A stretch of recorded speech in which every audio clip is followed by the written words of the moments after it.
ある日のことだ。家のドアを開けた俺は、中から夏希だけでなく、大人の女性の声まで聞こえたことに気づく。何なんだ？当然、俺は慌ててリビングに向かった。一体何があったのか。リビングに入ると、そこには女性と楽しそうに話す夏希の姿。しかも、散らかっていた部屋は見事に整頓されているではないか。おかえりなさい。夏希は俺を見るなりそう言う。そして女性は、子供は大好きですし、住んでいるのも隣同士。これは何かの縁ですよ。最後に女性と付き合ったのはもう何年も前だ。しかし、色恋沙汰とは無縁の人生を送ってきた俺は、何の前触れもなく、姪の父親となってしまう。独身だし、子育ての経験なんてゼロ。当然、俺はパニック状態に陥ってしまう。彼女と出会ったのは、そんなある日のことだった。俺は桜哲夫。複雑な家庭環境で俺は育った。姉が13歳、俺が8歳。まさにそのタイミングで両親は離婚した。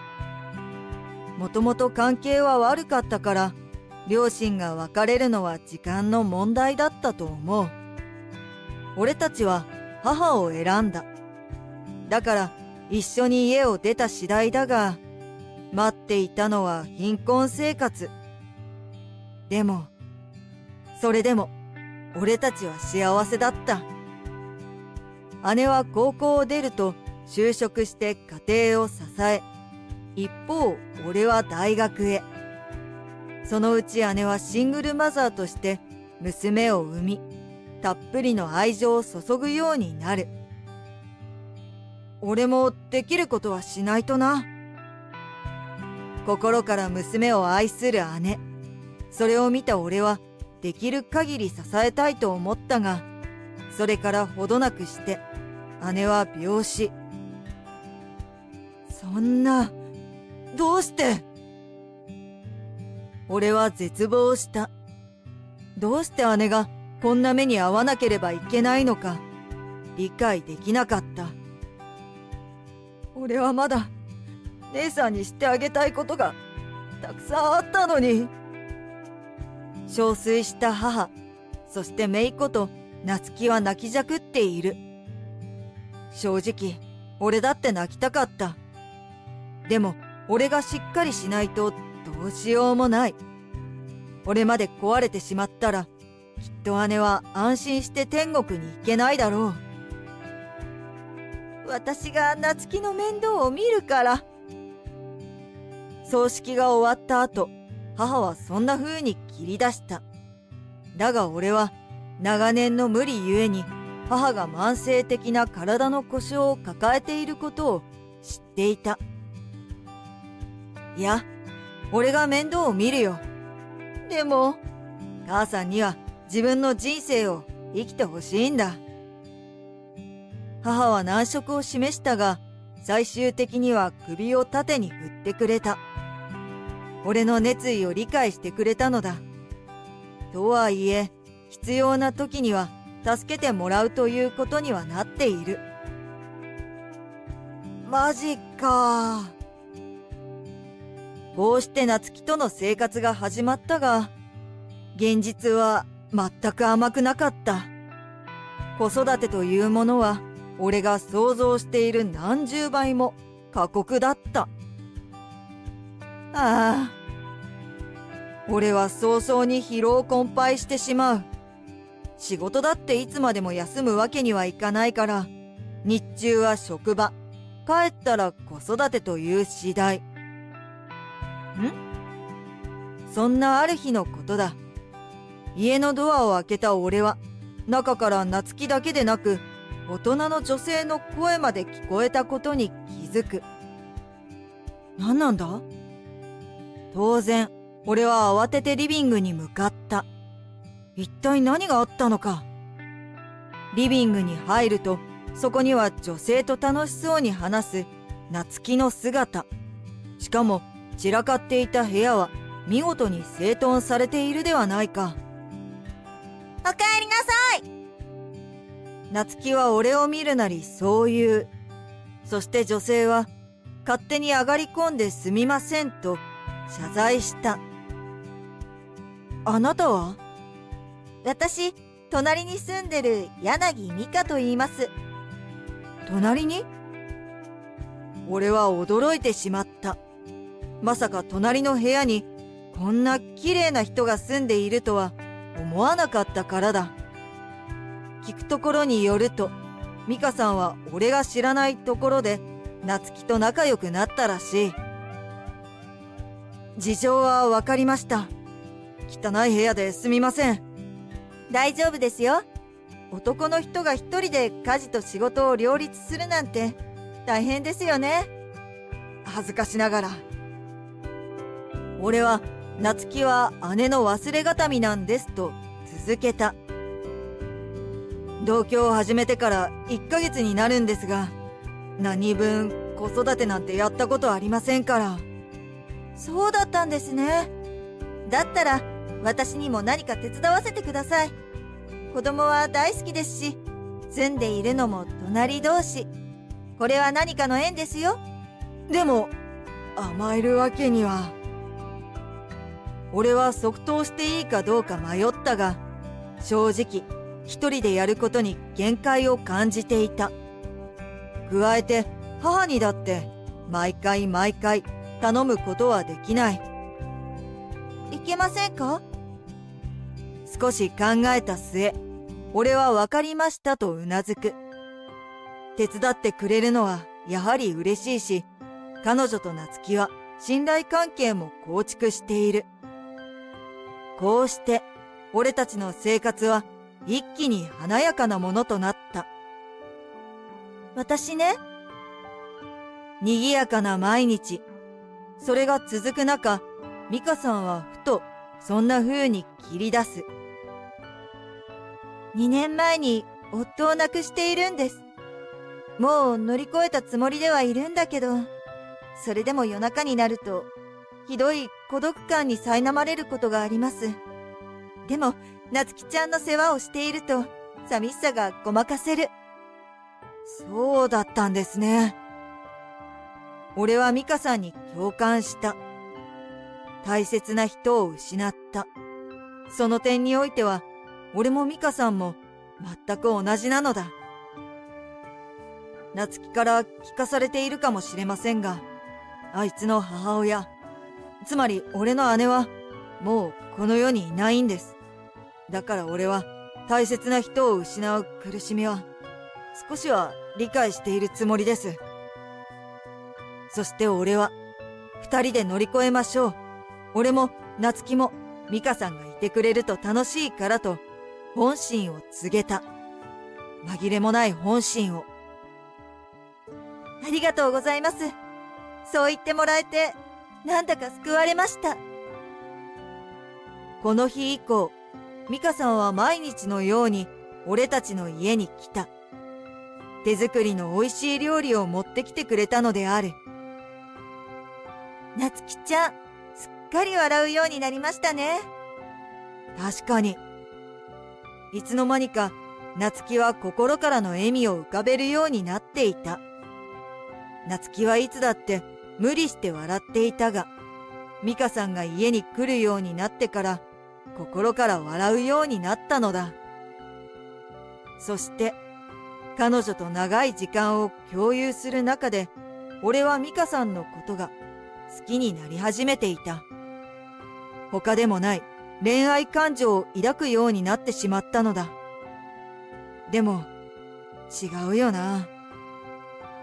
しかし俺は告白には踏み切れなかった。きっと彼女の心の中には亡くなった旦那さんがいる。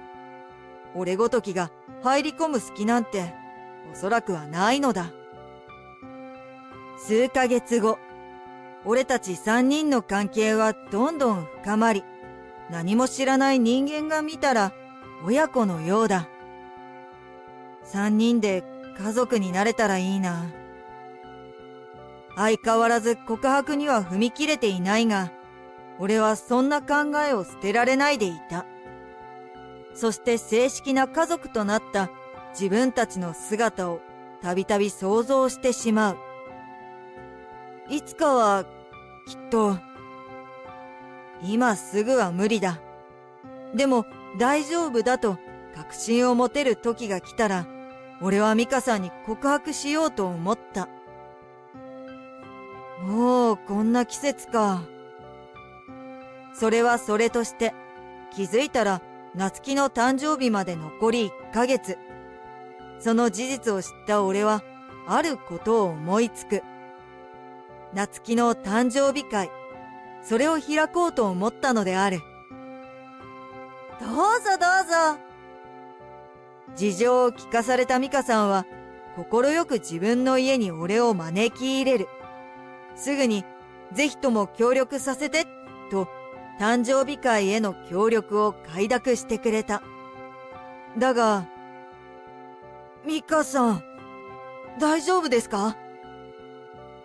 誕生日会の打ち合わせをしているとき、突然、美香さんは泣き始めた。俺、何かまずいことでも言いましたか？当然俺は困惑する。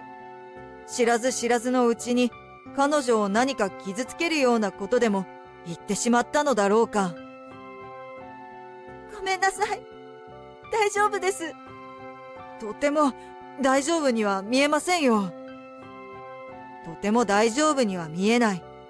そう思った俺は、俺でよかったら吐き出してくださいと、差し出がましいのは承知の上で告げる。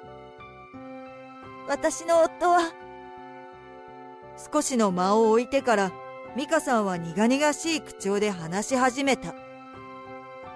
私の夫は、本当に優しい人だった。いつも信じていたし、疑ったことなんて一回もありませんでした。美香さんはでも、と付け加える。葬儀の席で、私は夫が浮気をしていたことを知りました。それも、結婚前からずっとです。そんなことが。私は泣きました。夫のことを恨みもしました。でも、夫が私を愛してくれたこと、私が夫を愛していたことも、事実なんです。旦那さんのこと、今はどう思っているんですか？再び沈黙が訪れた。まずいことを聞いてしまったのかもしれない。俺は嫌な汗が流れるのを感じた。わかりません。でも、嫌いじゃないことは確かです。返答はなかった。気まずくなった俺は、そのまま帰宅する。やっぱり、まずいこと言っちゃったみたいだな。この日以降、俺は美香さんから露骨に距離を置かれてしまった。口調もどこか他人事だし、今までのような楽しげな感じが全くない。当たり前だよな。俺は嫌な記憶を掘り返してしまったのだ。自分が美香さんの立場だったら、距離を置きたくなるのも当然だ。仕方ないか。こうなってしまうと、夏希の誕生日会は俺一人でどうにかするしかない。飾り付けなんて何も知らないが、それでも気持ちが第一だ。俺は丹精込めて飾り付けを行い、少なくない買い物を済ませていく。すみません。慌ただしい日々。それが何日か続いたとき、美香さんが俺の家を訪ねてきた。美香さん。遅くなりました。考えや気持ちを整理していたら、こんな時間に。美香さんは、私怖かったんですと切り出す。傷ついた自分を認めるのが怖くて、どうしたらいいかわからなくなってた。でも、そんな時にあなたと出会った。あなたや夏希ちゃんとの触れ合いを通して、自分がどんな風に生きていけばいいか分かったの。ミカさん。私はあなたと付き合いたい。そして夏希ちゃんを一緒に育てたい。3人で家族になりたい。それが私の願いです。断る理由なんてどこにもなかった。今言わずしていつ言うのか。だから俺もミカさんが大好きですと彼女に思いを伝えた。俺たちの初めての共同作業、それは夏希の誕生日会の飾り付けだった。この後俺たちは夏希に事情を説明した。最初こそ困惑していた夏希だが、それでもすぐに受け入れてくれた。1年後、俺たちは晴れて結婚した。辛い過去を乗り越え、ようやく本当の幸せをつかんだのである。私は幸せ者です。素敵な旦那さんと可愛い娘がいて。結婚式の日、そう語るミカは本当に幸せそうだった。俺はそんな彼女の笑顔をずっと守っていきたいと思っている。最後までご視聴ありがとうございます。もしよろしければチャンネル登録よろしくお願いいたします。では次の動画でお会いしましょう。